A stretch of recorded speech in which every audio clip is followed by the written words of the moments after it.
Olá, nesse vídeo de hoje eu vou explicar para você exatamente o que é o direito médico. Meu nome é Oswaldo Simonelli, especialista em direito médico. Seja muito bem-vindo ao nosso Descomplicando o Direito Médico.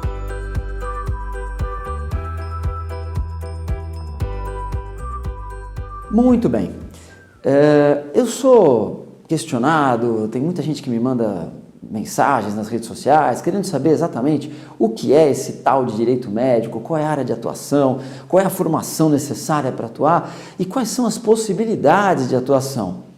Eu vou explorar tudo isso nos nossos próximos vídeos dessa nossa série, que se chama Descomplicando o Direito Médico, e vou iniciar hoje, nesse episódio, tentando passar para vocês exatamente o que é o direito médico.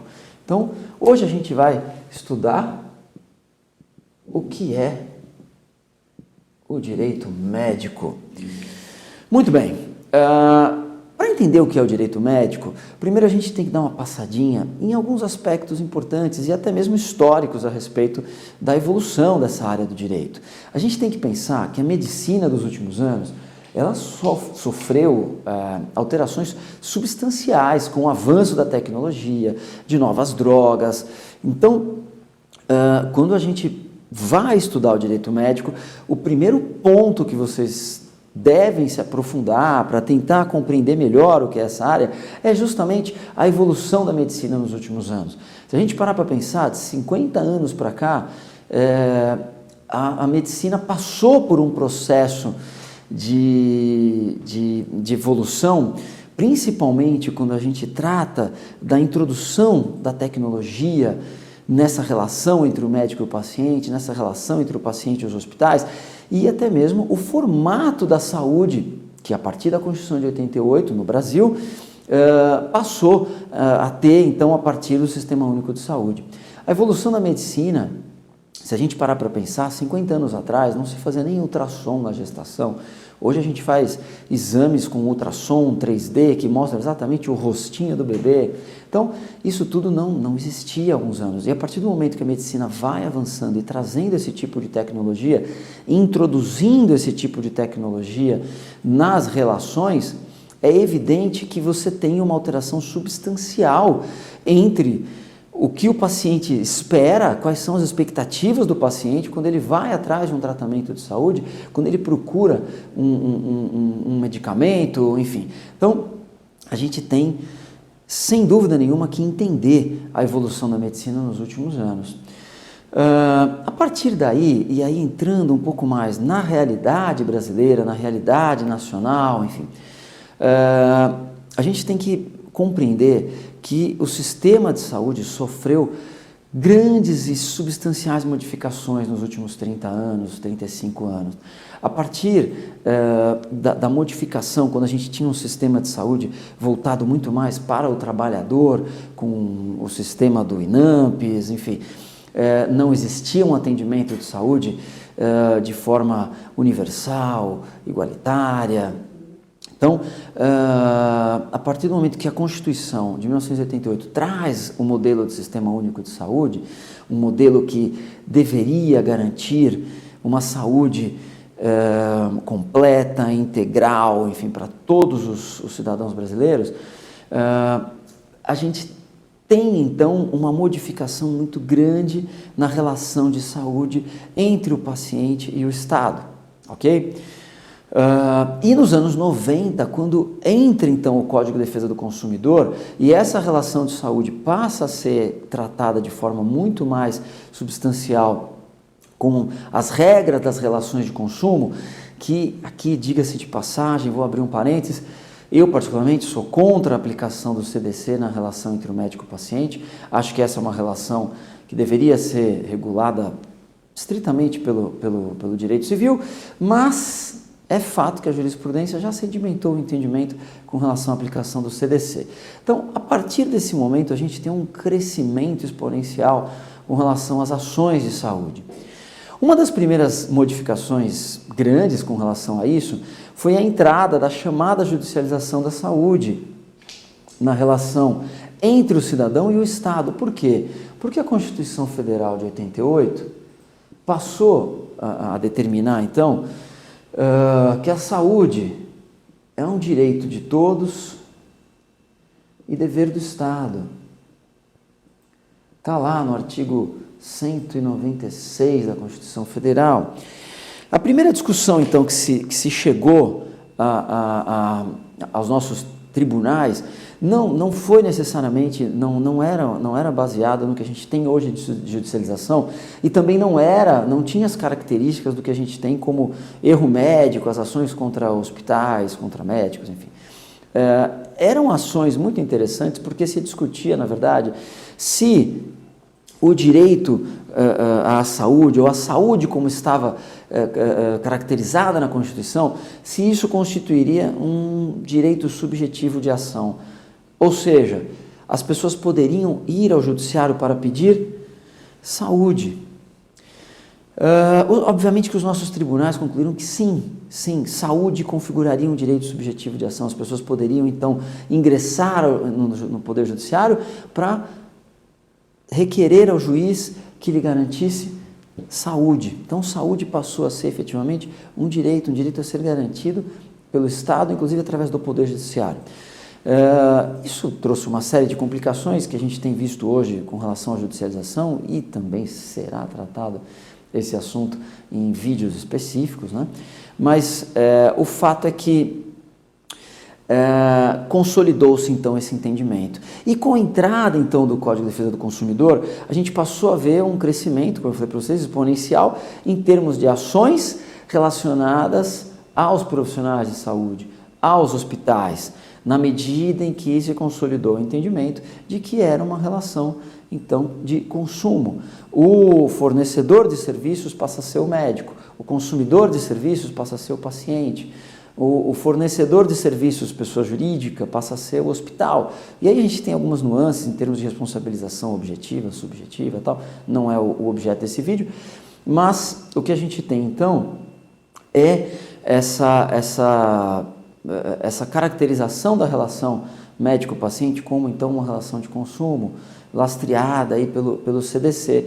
E aí a gente tem então um avanço das ações na medida em que o paciente compreende que ele também é sujeito de direitos nessa relação, e na medida em que ele não se considera satisfeito, digamos assim, com o que foi lhe prestado em termos de atendimento, ele ingressa com essa ação em juízo, passa a discutir em juízo, então, essa relação. Nos anos 80, 70, não se tinha o hábito de processar médicos, né? Isso é fato, a gente tinha uma configuração de relação médico-paciente, e isso é muito importante compreender. A gente tem hoje uma nova relação médico-paciente, uma relação médico-paciente em que há uma intervenção clara, por exemplo, da internet, das redes sociais. Eu gosto de brincar quando eu falo a questão da internet, que os médicos às vezes ficam bravos quando o paciente já chega com um pré-diagnóstico, digamos assim, né, que ele obteve na internet, enfim, no Google e tal. Na verdade, isso hoje faz parte das relações. É como um médico que está sendo processado e vem procurar um advogado, normalmente ele já deu uma olhada na internet antes também, né, para chegar no advogado já sabendo mais ou menos o que vai acontecer e tal. É assim na relação médico-paciente hoje, tá? Então, essa nova relação médico-paciente, ela tem essas características também de acesso à informação. O paciente passa a ter mais autonomia na relação, tá? Eu gosto também de brincar um pouquinho com isso, dizendo que, na verdade, a autoridade do médico termina quando começa a autonomia do paciente. E a autonomia do paciente termina quando começa a autoridade do médico. Então, é uma relação de reciprocidade, em que cada vez mais tem que ser trabalhado a comunicação entre eles, o bom diálogo entre eles, porque é uma nova relação médico-paciente, ok? Fora isso, a gente tem um crescimento também dos planos de saúde a partir dos anos 80, né, quando começam a surgir os grandes planos, e aí terminando depois, chegando em 1998 com a regulamentação da Lei 9656, Lei 98, não, 96, 9656, né, de 96, se não me falha a memória. E aí vem a regulamentação dos planos de saúde, então, com regras claras, justamente para que haja essa proteção com relação ao consumidor. Então, a lei dos planos de saúde traz regras específicas, até onde os planos são obrigados a fornecer os seus serviços, como é que funciona essa contratualização entre paciente e plano, quais são os limites, se é que há limites, né, com relação ao serviço que é prestado pelos planos de saúde, como também é criada a tal da ANS, né? Agência Nacional de Saúde Suplementar, que é quem vai fiscalizar os planos de saúde e proteger o consumidor nessa relação. Então, tudo isso vem a partir de uma demanda que já existia em termos de organização do sistema dos planos de saúde, que cresciam de maneira muito grande e desordenada. A gente tem nas mãos do plano de saúde mais de 50 milhões de usuários aí que precisam ter esses contratos bem definidos, bem regulamentados, para que não haja nenhum prejuízo, e prejuízo para ambas as partes, tanto para o plano quanto para o consumidor. Aliado a tudo isso, o que a gente tem também? A gente tem a fragilidade do SUS. O SUS se mostrou como um sistema altamente estruturado, organizado, mas que não conseguiu ainda, desde 1988, não conseguiu ainda ser implementado de maneira efetiva. A gente vê a saúde pública sempre com dificuldades para caminhar, não se sabe exatamente o tamanho do rombo, se falta muito dinheiro, se não falta dinheiro, se o problema é de gestão, se o problema é de gestão e de falta de dinheiro, mas o fato é que o SUS não consegue ser implementado. Há essa dificuldade, a gente vê as filas para conseguir um procedimento, para conseguir uma consulta com um especialista, para conseguir uma cirurgia, enfim. Então, essa fragilidade do SUS acabou trazendo algumas dificuldades com relação à implantação do nosso sistema de saúde no Brasil. A partir daí, e paralelo, digamos assim, a toda essa discussão, a gente tem então a regulamentação da classe médica. A gente tem a regulamentação que vem através de um modelo de fiscalização profissional. Esse modelo, ele vem do sistema norte-americano, que na verdade já adotava o formato de agências reguladoras. Então, o que a gente trouxe, na verdade, como agência reguladora a partir dos anos 2000, já existia nos Estados Unidos num modelo semelhante, mas que já existia até antes no Brasil, através das profissões regulamentadas. Isso é que é interessante. Então, o Brasil acabou trazendo esse modelo de agências reguladoras, mas não para agências reguladoras, mas sim para profissões regulamentadas. A gente tem, e aí falando obviamente da medicina, a Lei 3268 de 57, deixa eu anotar aqui para vocês não esquecerem. Vocês sabem que esses rabiscos aqui, eles me servem muito mais como apoio, tá? Então, se vocês tiverem alguma dificuldade aqui, deixem depois nos comentários que eu esclareço melhor aí como é que alguma lei que vocês perderam, não conseguiram anotar, minha letra horrível, enfim. Mas vamos lá. A Lei 3268 de 57, então, criou o sistema de fiscalização da medicina. Como é que funciona isso? E isso também depois a gente vai ter vídeos específicos para falar dos conselhos, como é que é a estrutura, mas só para vocês entenderem, já que nós estamos falando, o que é o direito médico. Então, foram criados conselhos de fiscalização profissional, conselho de medicina, conselho de enfermagem, enfim, e a partir daí, essas profissões, então, na medida em que essas leis iam sendo criadas, as profissões passavam a ser, então, regulamentadas, né? Então, a Lei 3268 de 57 criou a regulamentação da medicina, estabelecendo a obrigatoriedade de um registro junto a um conselho regional, e a partir daí a possibilidade de fiscalização da conduta desses profissionais através de um código de ética da profissão. Então a medicina passou a ter um código de ética médica com regras claras, com regras específicas para o exercício profissional. Essas entidades, elas são públicas, são órgãos públicos. Os conselhos de fiscalização são considerados autarquias federais. O que significa isso? São órgãos, então, que pertencem ao Estado, é a administração pública indireta. E isso apesar de algumas características especiais, e por isso essas autarquias ao longo dos anos foram caracterizadas como autarquias sui generis ou autarquias em regime especial, e de fato elas têm algumas características especiais, porque na medida em que as autarquias comuns, digamos assim, são vinculadas diretamente ao poder central, são vinculadas diretamente ao poder executivo. Então, a gente tem um hospital, que é uma autarquia estadual, é ligada, então a Secretaria Estadual de Saúde recebe a verba específica, tem que aprovar o orçamento, repasse, tudo aquilo. Quando a gente fala dos conselhos, eles têm autonomia administrativa, têm autonomia financeira, então arrecadam os seus próprios tributos e administram esses próprios tributos, sim. As anuidades são tributos, isso já está absolutamente sedimentado, tanto que não podem nem ser fixadas mais por resolução, o STF já definiu que tem que ser, as anuidades são definidas por lei. Então, além disso, nas autarquias comuns, a gente tem a indicação do presidente, que é uma indicação política, barra técnica, mas tem aí uma carga política muito grande, enquanto nos conselhos não, é feito um processo eleitoral. Os conselheiros são eleitos pela própria classe para poder representar a sociedade e, em parte, obviamente, representar a classe. É importante entender que os conselhos, eles não são entidades para proteger a classe, tá?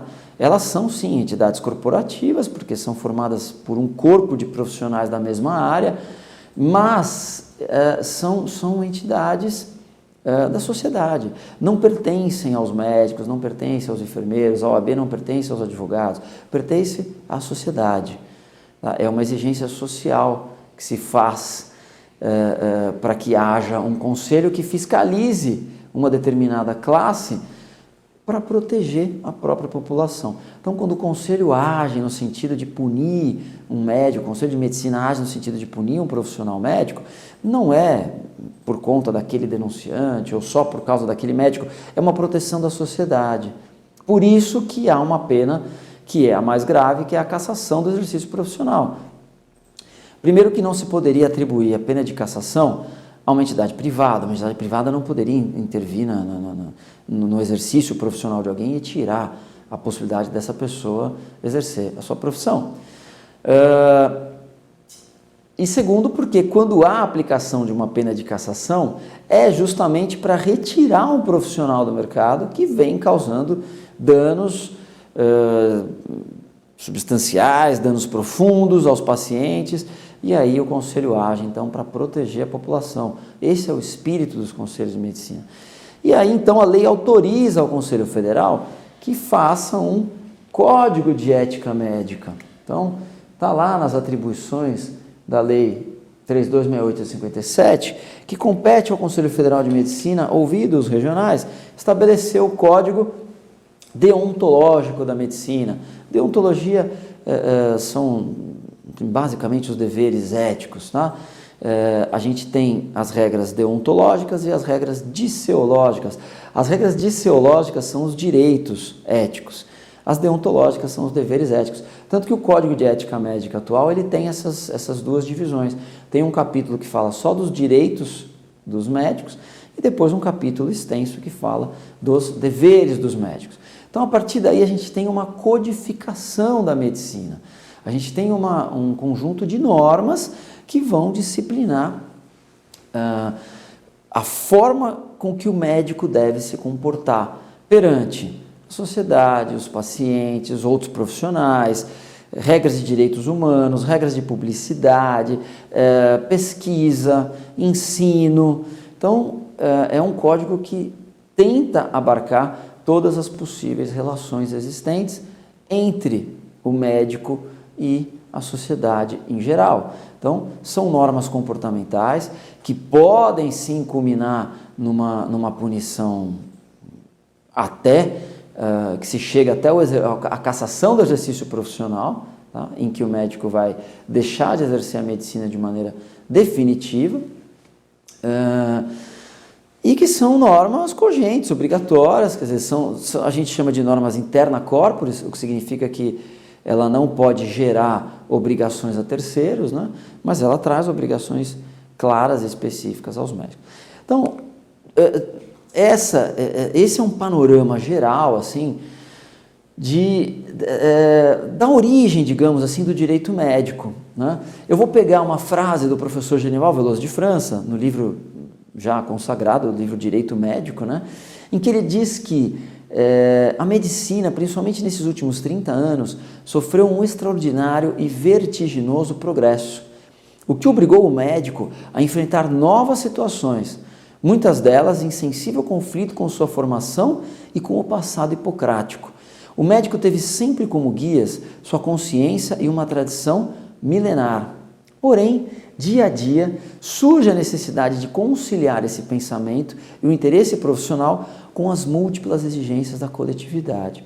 O que ele quer dizer aqui, basicamente, é que nesse avanço da medicina nos últimos 30 anos, trouxe para o médico algumas obrigações que talvez não estariam presentes na sua própria formação milenar, na sua formação baseada na chamada medicina hipocrática, a partir, então, né, de Hipócrates, que cria uma nova medicina,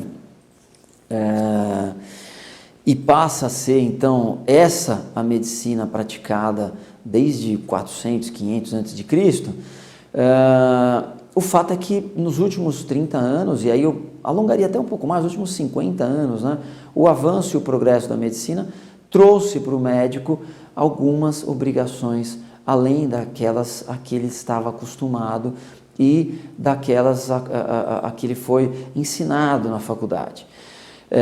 Eu costumo dizer que assim, o médico ele é formado basicamente para cuidar de gente, para cuidar de pacientes, para entender as patologias, as origens, enfim, e aí oferecer os melhores tratamentos, e o foco dele é estudar isso, né?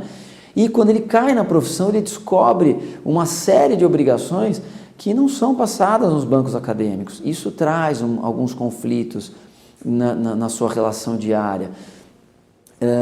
Um dos exemplos, né, que eu posso dar é a questão de diretor técnico e diretor clínico. Então, o médico que se forma, a primeira coisa que ele acaba tendo que fazer na nossa configuração atual de trabalho, enfim, é ter que abrir uma pessoa jurídica.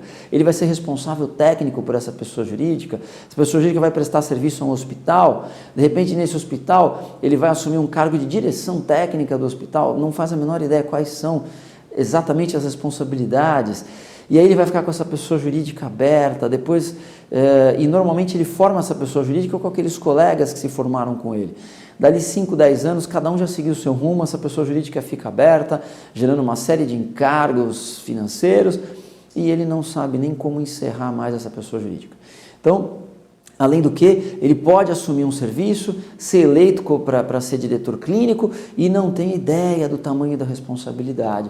Então, o fato é que, nesse contexto que eu passei para vocês, surgiu a necessidade de tanto o paciente, quanto o médico, quanto os hospitais, quanto os planos de saúde, terem advogados que fossem especializados, que entendessem essa relação, para poder auxiliar e trabalhar de maneira efetiva para que a gente não tivesse uma gama de problemas que iriam sempre recair sobre o profissional da medicina e cada vez mais sobre os outros profissionais, porque a gente começa a ter toda uma relação jurídica que envolve a enfermagem, que envolve a nutrição, que envolve a fisioterapia. Quando a gente trata, por exemplo, de termos de consentimento informado, quer dizer, todas as áreas precisam ter. Os fisioterapeutas precisam trabalhar com termo de consentimento.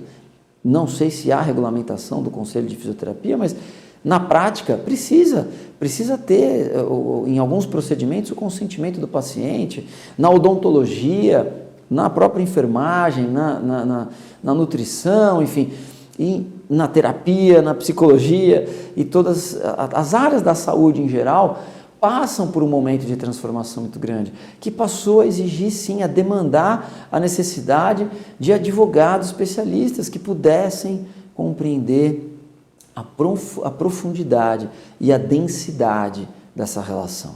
Isso é o que é mais importante. Então, hoje a gente tem uma série de possibilidades, uma gama de possibilidades de atuação no direito médico que também serão trabalhadas em outros vídeos mais específicos, mas só para vocês terem uma ideia, eu citei a judicialização da saúde, por quê? Em razão da fragilidade do SUS, do sistema de aprovação de novas tecnologias, de novas drogas, enfim, há toda uma morosidade, uma burocracia excessiva para que seja implantadas essas necessidades, né? E isso acabou levando então o judiciário a ter uma atuação muito mais efetiva, intervindo mesmo nessas relações, determinando muitas vezes políticas públicas de saúde, na medida em que alguns medicamentos são essenciais e não chegam até o seu beneficiário final, até o usuário do sistema. A gente tem na tríade clássica, digamos assim, da responsabilidade profissional, a possibilidade de atuação no âmbito da responsabilidade civil, da responsabilidade administrativa, da responsabilidade penal dos profissionais de saúde. Então, existe essa possibilidade de atuação e a importância do direito médico para poder fazer prevalecer os direitos do paciente, os direitos do médico, os direitos do hospital, enfim, os direitos da sociedade. A gente tem também a bioética, que eu também vou explicar para vocês num outro vídeo, numa outra oportunidade, a gente vai poder aprofundar um pouco mais. Mas o que eu posso dizer para vocês é que hoje a bioética está presente em quase todas as relações que envolvem o direito médico, a medicina, na medida em que a bioética é a ética da vida, enfim, é aquilo que estuda de fato as relações éticas dentro da área da saúde. A gente tem bioética em reprodução assistida, a gente tem bioética em transplante de órgãos, a gente tem bioética em terminalidade da vida, a gente tem bioética em início da vida. Então, é uma área muito grande de atuação. A gente tem bioética no cotidiano, nas situações de decisão entre desligar ou não desligar, intubar ou extubar, enfim, um paciente e tal. Então, a bioética está ali presente. Então, o direito médico é muito amplo. O direito médico envolve toda a documentação médica, prontuários, fichas clínicas, ficha de atendimento ambulatorial, relatórios, laudos, pareceres, enfim, toda uma gama de possibilidades e que cada vez mais é uma relação que vai se tornando jurídica. Então, a relação médico-paciente hoje, ela é uma relação jurídica, ela é uma relação contratual e, como tal, deve ser tratada. Agora, a questão é que, na medida em que isso tudo foi evoluindo, essas relações foram se consolidando e todas essas características que eu passei para vocês a respeito da evolução da medicina, do SUS, do CDC, o próprio Código Civil, enfim, relação médico-paciente, surgiu a necessidade de um advogado que pudesse entender a linguagem dessa relação, que pudesse entender as características dessa relação, para poder tratar bem essa relação. Nós que atuamos no direito médico temos uma função social muito importante, sem, obviamente, nenhum demérito às demais áreas do direito. Aliás, o direito, a medicina, as profissões da saúde são áreas nobres de estudo e de desenvolvimento.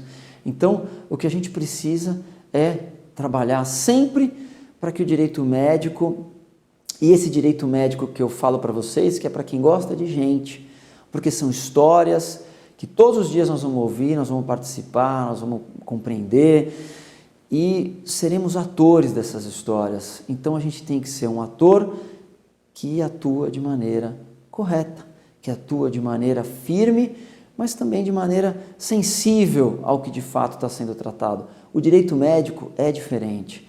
E eu garanto que quando vocês começarem a atuar no direito médico, vocês vão perceber isso. Quando começarem a estudar o direito médico, vocês já vão perceber isso. A importância do direito médico e a relevância do direito médico nas relações sociais. Nós, como advogados do direito médico, temos uma responsabilidade muito grande, que é ajudar no restabelecimento das relações sociais tão deterioradas nos dias atuais e que, obviamente, refletem na relação médico-paciente, que é uma relação que não pode ser fragilizada porque trata do nosso bem maior, que é a nossa vida. É isso. Espero que eu tenha conseguido passar para vocês o que é o direito médico. Isso aqui é só o início de uma série de vídeos que eu vou tentar descomplicar para vocês o tal do direito médico, para que vocês, assim como eu, se apaixonem por ele também e passem a trabalhar de maneira efetiva nessa área, nesse ramo do direito que está num crescimento absolutamente exponencial. O momento de entrar no direito médico é agora. Tem espaço, tem mercado e eu tenho certeza que vocês, quando desenvolverem seus estudos, vão se apaixonar pelo nosso direito médico. Muito obrigado, seja muito bem-vindo aqui ao meu canal, deixa aqui o seu comentário, se inscreve no canal, é muito importante para receber as atualizações que são feitas quase que diariamente aqui, tá bom? Com novos vídeos do direito médico, deixe o seu comentário, participe, vamos estimular a discussão e o debate sobre o nosso direito médico, tá bom? Muito obrigado a você e até o próximo vídeo.